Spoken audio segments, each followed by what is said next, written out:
On today's show, the Capitals sign Logan Thompson to a 6-year extension.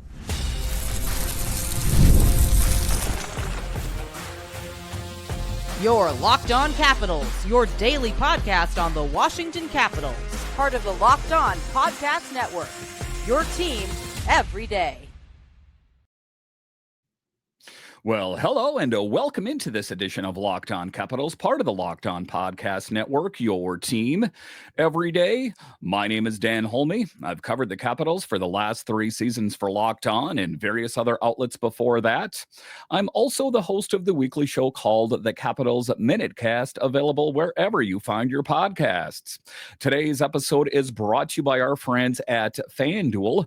Super Bowl 59 is here, and there's no better way to make every play more exciting than with FanDuel Sportsbook. New customers can bet just $5, and if you win, you'll score $200 in bonus bets. Download the app or head to FanDuel.com to get started. So in this edition of Locked On Capitals, the big news today is that Logan Thompson, LT, the Capitals signed him to a 6-year extension. Yeah, let's hear it, Capitals fan. This is one of the biggest signings, re-signings that I can remember in quite some time. You take a look at the Capitals and how well they've played this year. A lot of that is due in large part to who they have between the pipes. And Logan Thompson, I think, has far exceeded all of our expectations. What does this contract look like? What does it mean for Charlie Lindgren? And did the New York Rangers overpay for Shesterkin? I'll talk about that a little bit later. I'll talk about how the Capitals need to be all in on Jakob Chychrun. And then in the final segment, I will talk about how I think the Caps really need to do their best to bring back Nic Dowd. And that is what we are going to do in this episode. Is what I've done is prioritize the 3 players on the team that the Capitals need to do their level best to sign them to new deals. Logan Thompson, that's already done. Chychrun, there might be a little bit more waiting associated with that.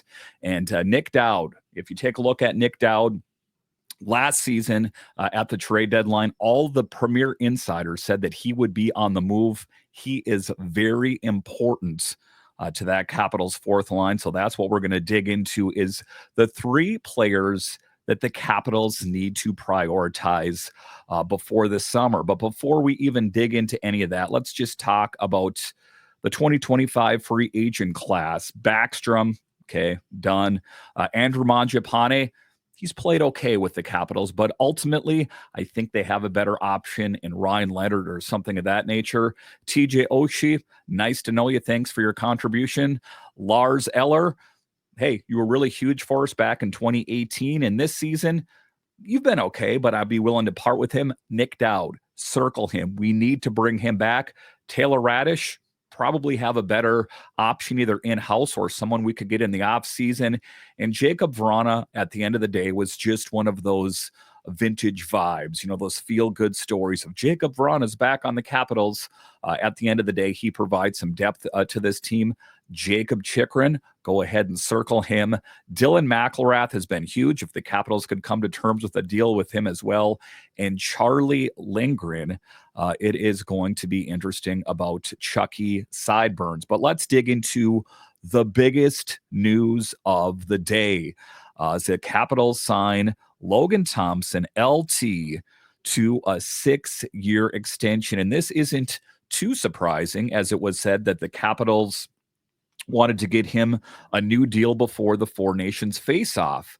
And they also talked about that it's going to be a little bit uncomfortable now that Logan Thompson got the contract, and, Charlie Lindgren's kind of just out here in the lurch wondering, hey, guys, what about me?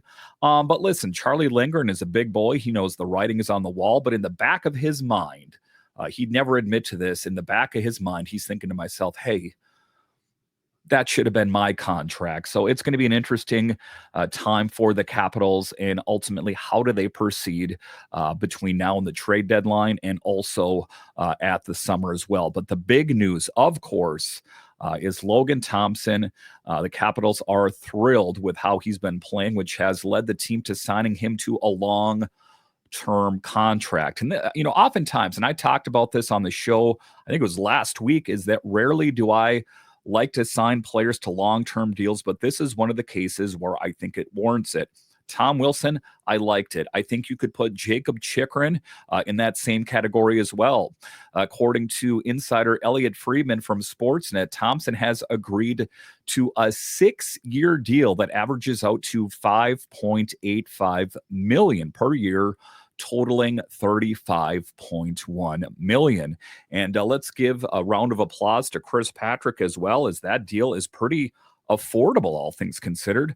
If you take a look at like I talk about Shesterkin, I think that it is quite affordable in comparison. And you take a look at it, if I'm going to list the premier netminders out there right now, I'm going to say it's Hellebuck, it's Logan Thompson, and then it's Shesterkin. I am ranking Logan Thompson the second best netminder in the entire National Hockey League. And it's very important that the Capitals got this deal done now, because if they waited for this to go to the open market, that $5.85 million per year could have been $6, $7, perhaps $8 million, depending on, the agent and how hungry the teams are out there that are looking for great netminders.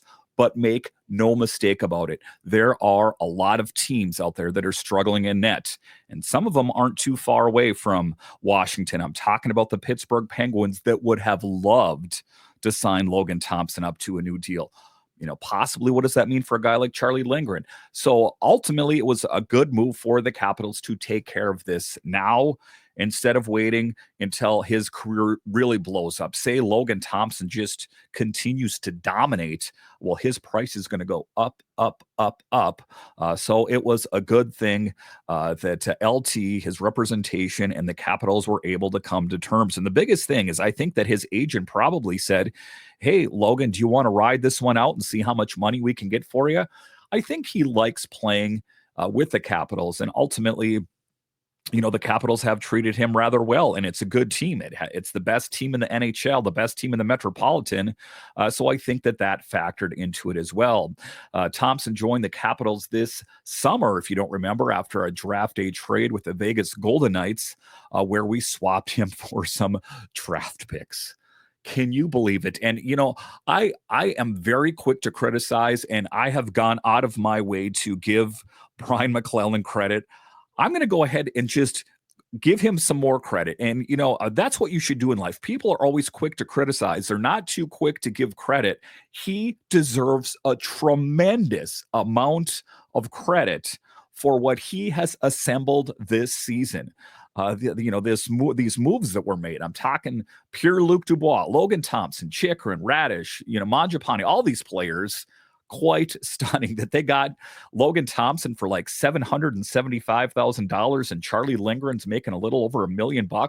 Two premier netminders for under $2 million. The mind wobbles when you take a look at it. He stepped in to fill the shoes of Darcy Kuemper, who all things considered is a great netminder. Despite some of the Capitals fans that want to say otherwise, I know the difference. He came to this team when Spencer Carbery was new. They were learning his systems. And, by the time the Capitals figured it out, Charlie Lindgren had taken control of the net. And take a look at how well Darcy is playing with his new team as well. So factor all that in there. But he stepped in to fill the shoes of Darcy Kuemper and has quickly formed a competitive goaltending duo with Charlie Lindgren. And all of this, I do not want this to be lost, is that Charlie Lindgren is still a very, very good netminder, but the Capitals are in the position where you have to pick the most qualified player at that position. I'm talking about, the many things that Charlie Lindgren has done. The very fact that Capitals made it to the playoffs last year, in large part, is due to Charlie Lindgren. They would have not made it to the playoffs minus Chucky. I get all that. But it's a new era. It's a new year, and that's the position that the Capitals are in. Last season, like I said, Lindgren held down the starting spot, but it's clear Thompson is making a strong case to become the number one, and I think he is. And it's a tight balance for the Capitals and Charlie Lindgren. And I think that is why Charlie Lindgren was kind of overcome with emotion when he got that big win here recently, his first game back, where he was doing the heart and talking about agape love and all that. That I think it means to a lot of them, because I think the chatter, it's there. He hears it from, NHL people. I guess you could lump me into that as well, that it's going to be a bit difficult for him to come back to this team. Now, to be clear here, I talk about Charlie Lindgren and the remote possibility of him coming back to this team. If he is willing to, not take a big pay raise, then potentially. But there is also the distinct possibility that the Capitals could move him at the trade deadline, or they could wait till free agency this summer. Hindsight 2020, looking in the rearview mirror, the Capitals would have been much better trading him at the trade deadline last season, when he had more value than he does now. Still valuable, but had a whole lot more value last summer. And people would say, well, we'd have never made it to the playoffs. Hey, the Capitals got eliminated. They got swept by the Rangers. I would have been fine with all that. But an impressive season statistic. So far this season, Thompson's statistics have been nothing short of impressive. He's racked up a record of 22 wins, 2 losses, and 3 overtime losses with a stellar save percentage of .925. That places him second in the NHL goaltenders who have played at least 20 games this season. A guy that is playing on this team, I'm circling back to it, for around $775,000. My mind blows up. His goals against is .209, and he ranks second in goals saved above expected at an impressive 26.8. The only goaltender beating him on the charts, like I said, is Connor Hellebuyck, the reigning Vezina Trophy winner. You take a look at it. I still, I have a hard time comprehending all of it. At just 27, Thompson has shown he can maintain, an elite level of play over multiple consecutive starts. We saw that when Chucky was injured, that his play actually improved, which bodes well for his future with the Caps. I was on another podcast here recently, another Capitals podcast, and I talked about it. And that host had the opinion that he likes alternating back and forth. It's a very popular thing. It's a very popular thing with Spencer Carbery. It is my thought process here. The Capitals need to go with the sure thing.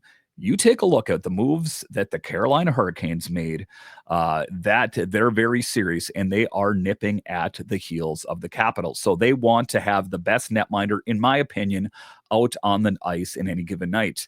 The team has been rotating between goaltenders thus far, and Thompson and Lindgren alternating games, making for a competitive environment. And I understand the thought process. It's not a foreign thought process to me. But at a certain point, they're kind of tipping their hands at who they're leaning on a little bit more. All of a sudden, back-to-back games with Charlie, but now it also positions Logan Thompson to face the Flames. And also, we're talking about the game coming up against Connor Hellebuyck and the Jets as well. So interesting the way this is all playing out. Now, Lindgren's future in contract talks. There has also been a lot of buzz happening around Lindgren's future, as reports indicate the Capitals are in talks with his agent as well. Again, like I talked about, what I referenced off the top of the show there, it would be nice to have Chucky come back, but I want Chychrun back more than I want Lindgren back. I'm just going to be honest with you. And furthermore, I want Nic Dowd back more. And Nic Dowd is down there a little bit more, fourth line. But if you are if you know how important Nic Dowd is to the Capitals and the fourth line. He stirs the drink for the fourth line. And it doesn't really matter. You can mix and match him with anyone. He is an alpha leader on that line. He's played with a lot of premier talent, Malenstein. You take a look at, Radish and Mangiapane. You take a look at Mirshnyshenko. That he's played with a lot of different players, and he definitely is the leader. But Charlie Lindgren, as we know, signed a 3-year, $300,000 contract with the Capitals, including $3,300,000 guaranteed, and an average annual salary of $1,100,000. In 2024-25, Lindgren will earn a base salary of $1 million while carrying a cap hit of $1,100,000. That was quite stunning. That Charlie Lindgren, that he was even in the mix. I remember when it was Darcy Kuemper and Charlie Lindgren, and people at first were like, Charlie Lindgren, who the heck is that? Has been huge for the Capitals. And again, to circle back, if there was a way to get him on a cheaper deal, then I would welcome him back to the team. I just know how complicated things could potentially be. Now, it's still unclear how Thompson's new deal might impact Lindgren. Again, I have not wavered. I still think that despite me singing the praises of Charlie Lindgren, it's not going to happen. They're either going to flip him at the trade deadline or he's going to test the open market, as he should. I wouldn't hold it against him. Your time in the NHL is very limited. He's got a family. Why not make the most money that you possibly can? But talking about the history of Logan Thompson, where does he come from? A quick background on Thompson for those who might not know.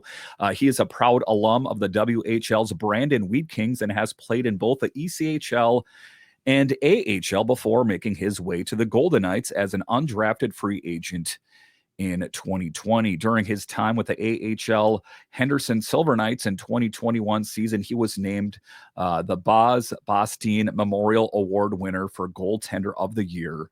A pretty neat accomplishment.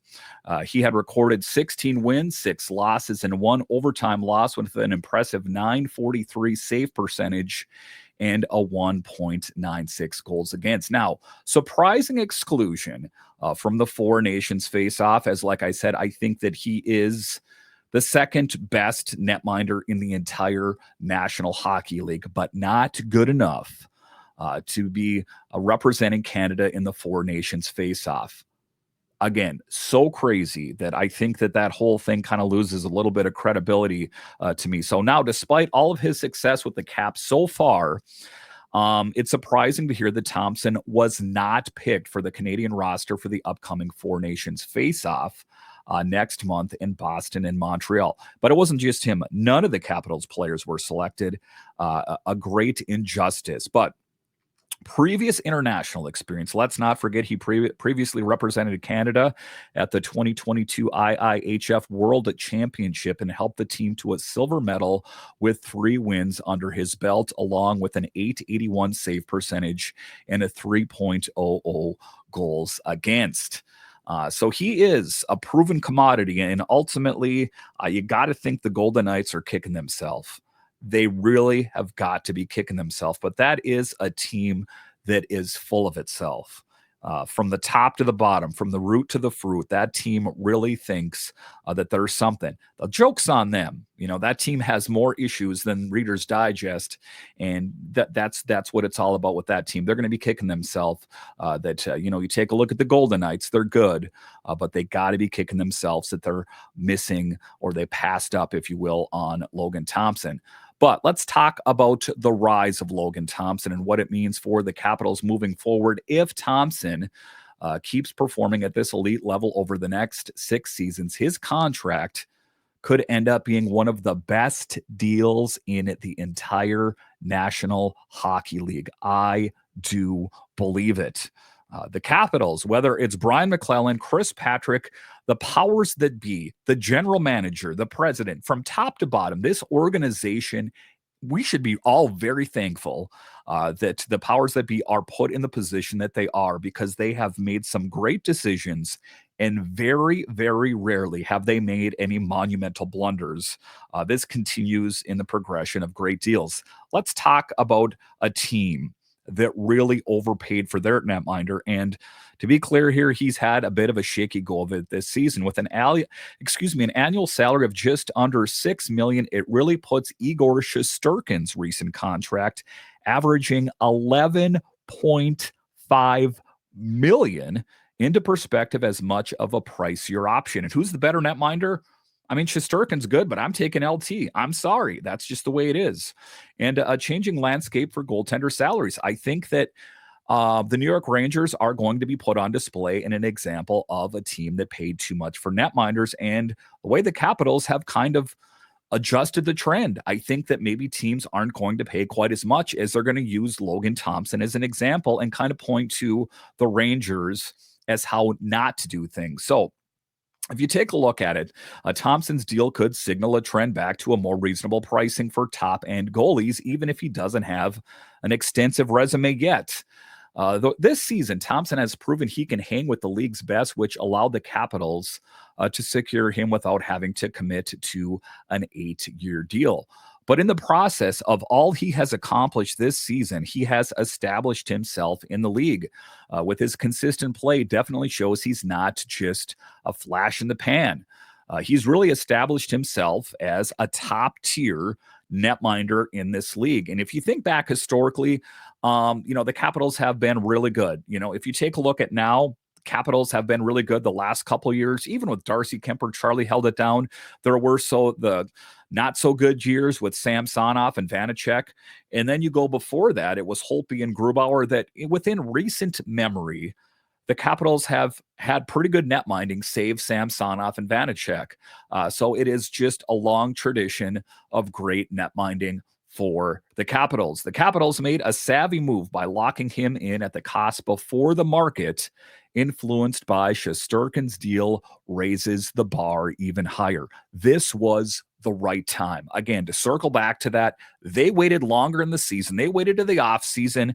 They would have paid the King's ransom and very well might not have been able to afford him. And even if they could, that would have been at the peril of other free agents that needed new deals. See Chychrun, Dowd, etc. Thompson's reflections and what was his thoughts about the new deal acknowledged the tough decision to leave Vegas, admitting, quote, "I knew it was a big risk leaving Vegas and what they had going on there, but I just wanted a different opportunity," unquote. It's clear that he's thrilled to be in Washington, saying, quote, "I couldn't be more happy that I ended up with this organization," unquote. And that could have been different. Say the Capitals were not playing as well as they are right now. That might have changed his opinion. But I think they know, and I think Logan Thompson knows that they're confident in his production.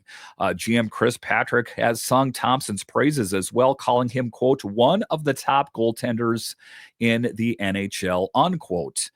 Since his trade to the Caps over the summer, Thompson has fully embraced his new role for what I'm going to go ahead and say is the starting role. And let's not forget, he's not entirely new to the Capitals scene. He attended their development camp during his amateur days and has a new connection with goaltending coach Scott Murray, which helped ease his transition. So familiarity is the big thing. So looking forward, what does this all mean? Logan Thompson, the bright days ahead for the Capitals in net. As we look to the future, Thompson is focused on solidifying his role as a reliable goaltender for the Capitals while keeping the joy alive in his game. Kind of a lighthearted guy, has a good sense of humor, and ultimately why I think he's successful. He recently said, quote, "I think I'm just having a lot of fun and not thinking.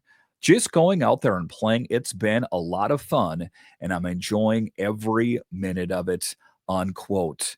Touche, Logan Thompson, as we all have done. All right, so coming up here after the break, I will talk about Jakob Chychrun and ultimately why the Capitals need to prioritize signing him sooner or later. Just like I talked about with Logan Thompson, the longer we wait, the higher the price tag could potentially be for Chychrun. When will they get a deal done? I'll discuss straight ahead.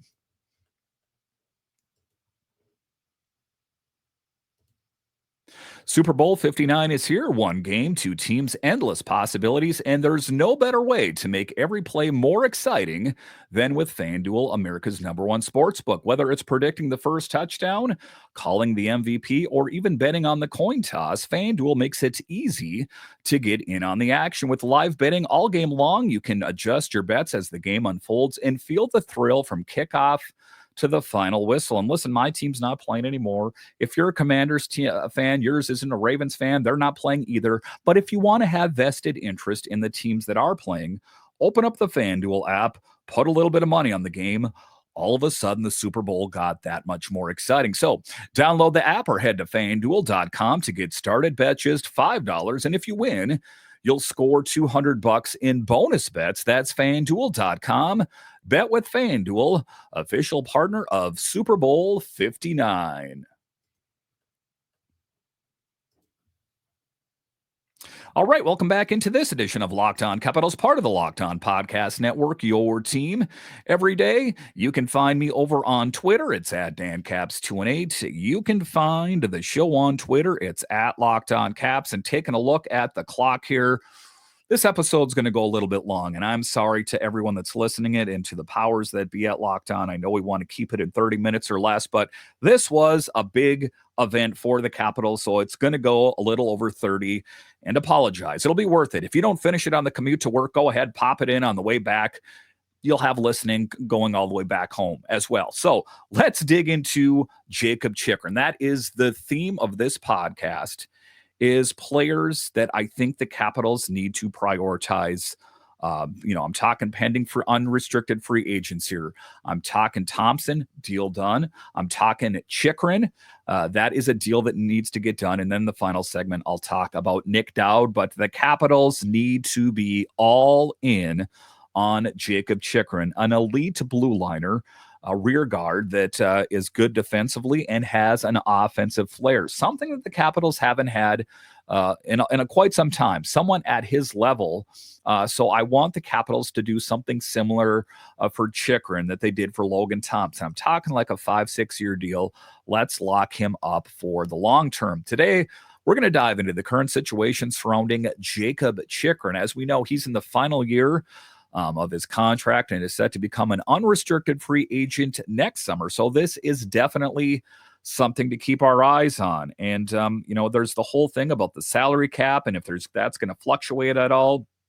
And what do some of the premier insiders, what did Elliot Friedman of the 32 Thoughts podcast, he said from Sportsnet, shared some interesting insights on the 32 Thoughts podcast, indicating that Capitals are cautious and waiting to gain more clarity on the NHL salary cap before they take any significant steps in contract discussions with Chychrun. And now the good thing, and how this ties back to Logan Thompson, is they got Logan Thompson pretty cheap, all things considered, in professional sports speak, pretty cheap. So that is going to mean that there's going to be more money available for the likes of Chychrun, Dowd, or if they want to fan out, and Mangiapane, these kind of other players. That's just my take. Ultimately, what is Chris Patrick's take? We want to bring back those key players, but you got to have the money to do it. So it's going to depend on the salary cap at this point. We know how much is being allotted for LT. It's a smart move considering the strong performance the Caps have shown this season. Talking about bringing back Chychrun, management is weighing their options carefully, looking at potential signings, including players that are going to be looking for new deals this summer.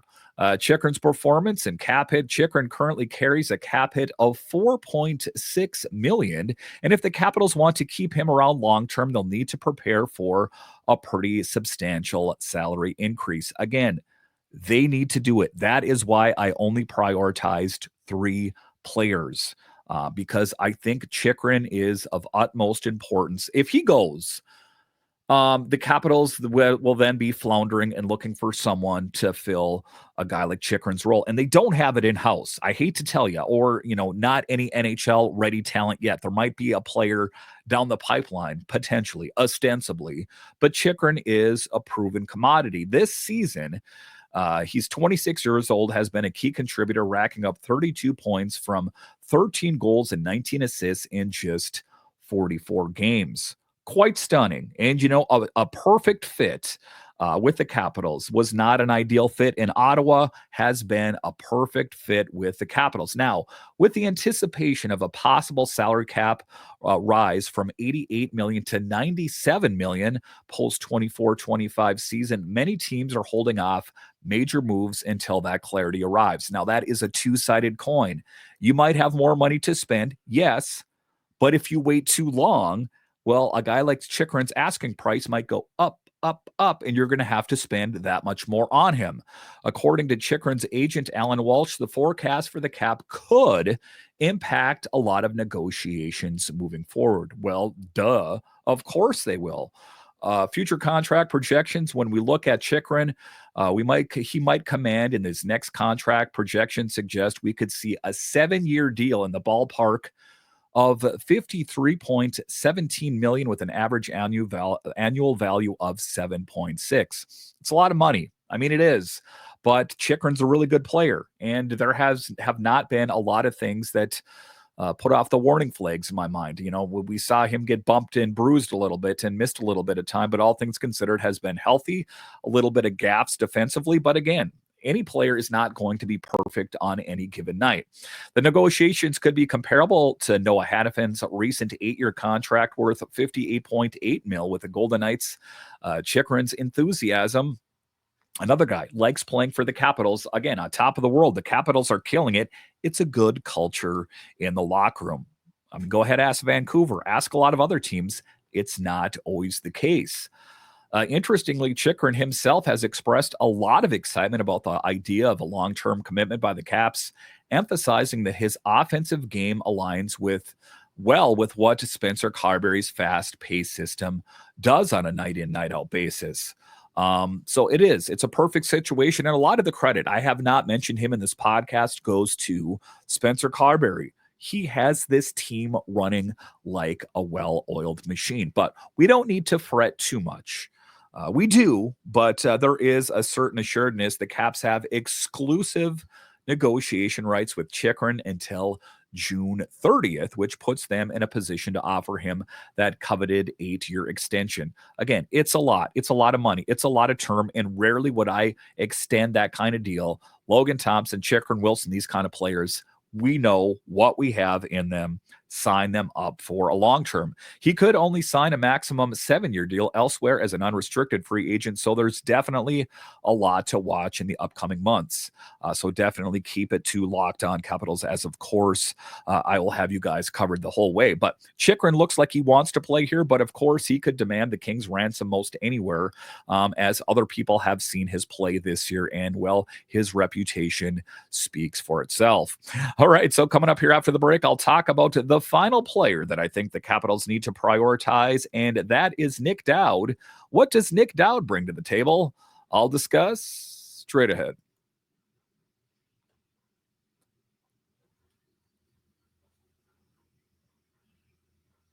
All right, welcome back into this edition of Locked On Capitals, part of the Locked On Podcast Network, your team every day. The best way that you can help grow the show is to subscribe to Locked On Capitals on YouTube and comment anything down below.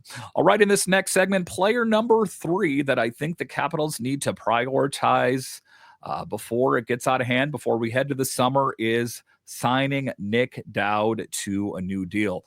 Last trade deadline, a lot of the insiders, Frank Saravalli, Elliot Friedman, said that Nic Dowd was going to be on the move, well, because the Capitals weren't playing as well as they are this year. And he brings a lot to the table. Make no mistake about it. Year after year, he gets mixed and matched with, different players. I remember him with Hathaway, Malenstein, just a ton of different players. Let's just put it that way. I can't keep track of all of them, but if you're a Capitals fan, if you know what I'm talking about. He's been mixed and matched with a lot of different players on that fourth line, and through all of it, he has been the steady force. He is the guy that stirs the drink. He is that alpha leader, the center that really is the glue of that line and is a shutdown player. That fourth line oftentimes shuts down some of the best lines in the National Hockey League, and that is quite a responsibility. And that's what we're going to dive into this segment, the importance of Nic Dowd. And while I think that the Capitals need to prioritize signing him to a new deal here as well. So that's what we're going to do. We're going to talk about Nic Dowd. His impact on the team goes far beyond his stats, and we're going to break down why keeping him in the fold should be a no-brainer for this organization. So defensively, let's talk about that. Let's talk about Nic Dowd as a defensive rock. When it comes to reading the game and battling for pucks, he is in a league of his own. He's got a bit of snarl to his game. He's got one heck of a work ethic. That is what makes him a great player. He's that reliable player you can count on during key moments, especially where he thrives at times on the PK. He leads the team in face-off wins during clutch situations, neutralizing the opposing offense and providing the Capitals with a crucial sense of stability. Sometimes you would revere the fourth line as maybe not your best players. Quite the contrary for the Capitals and Nic Dowd in the fourth line. In the NHL, where defense is everything, Dowd brings a skill set that cannot be overlooked. Nic Dowds don't grow on trees, and I think that it might be the easier thing to say that they might have a guy down in Hershey, or there might be someone. Nope. They don't. He is a premier talent, and I think the Capitals need to lock him up. I don't think in a guy with like Nic Dowd, you need to lock him up to as long of a deal as you do as, say, Logan Thompson or Jakob Chychrun. But if you could sign him up for a few years, do the right thing. Now, while he's known for his defensive skills, let's not forget about his offensive contributions. His relentless forechecking and speed create chaos for the opposing team, leading to turnovers and scoring chances. Now, you take a look at him as a playmaker, his vision and passing elevates his line mates. That's what I've talked about. The players around him play that much better. And that has been evident out on the ice. Doubt is something every successful squad needs in their arsenal. And that is why, a lot of teams were really kicking the tires in earnest for Nic Dowd last season, that it was a good thing by former GM Brian McClellan that he had that foresight not to make that move. Moving into the locker room, Dowd's leadership shines even brighter. He set an example for his teammates. So guys love playing with him. He is a key guy in the locker room, especially the younger guys. His work ethic and dedication inspire them around him. Kind of like Pierre-Luc Dubois, as I've talked about on this show, that I think Pierre-Luc Dubois makes Connor McMichael and Tom Wilson or whoever he's playing with on any given night better. Ditto for Nic Dowd as he makes the players around him better as well. In a playoff contending team, that kind of chemistry is invaluable. And a shutdown specialist, like I talked about, the fourth line is tasked with facing off and trying to shut down some of the NHL's best. When it comes to taking on the opposition's elite players, Dowd line steps up, and as the shutdown unit, he doesn't just rely on his skill. There's the innate tactful awareness that he brings on the ice. Hockey IQ. It's something that is not easily quantifiable that you're going to see on the back of a hockey card. But Dowd excels at putting opposing forwards in tough positions, disrupting their flow, and allowing our other lines to concentrate on scoring. That's what he's done his whole time. His role and strategy makes him a vital cog in the Capitals machine. And let's talk about it. Where does he come from? It seems like he's been here for so long. What is the history? What's the origin story of Nic Dowd from the beginnings with the Kings to becoming a key player in Washington? He's shown consistent growth and commitment, and that is why he is in the lineup 9 times out of 10. I cannot recall the last time he was pulled out of a game for performance or a healthy scratch. Each season, he's improved his performance metrics, and it's clear he still has more to offer going forward. So, as the Capitals gear up for the playoff push, the importance of roster balance cannot be overstated with the guys that carry a big stick and have a loud voice in the locker room, and the players around listen to him. That's that alpha player I'm talking about. Nic Dowd's unique combination of defensive prowess, offensive ability, and exceptional leadership make him a critical player for the Capitals' future. It's going to be interesting to see what kind of deal he fetches. I know what he means to this team.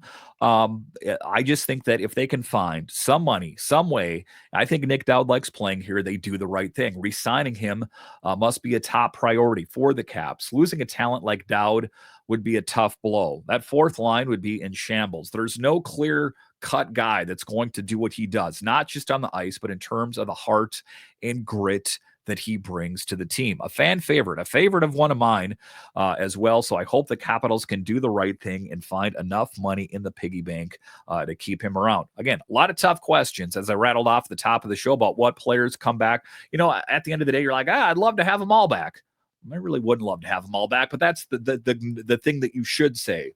But the Capitals have some tough questions, but to put a bow on this show, the Capitals are in a good position. They got their number one netminder, Logan Thompson, to a new 6-year extension.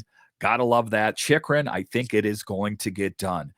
They're just kind of waiting to see how much money they have to spend, but I think they will do the right thing and get it done. The Capitals, Chris Patrick, Brian McClellan, historically have made prudent, wise decisions. And Nic Dowd, let's get it done for a guy that has been important for this team for so many years.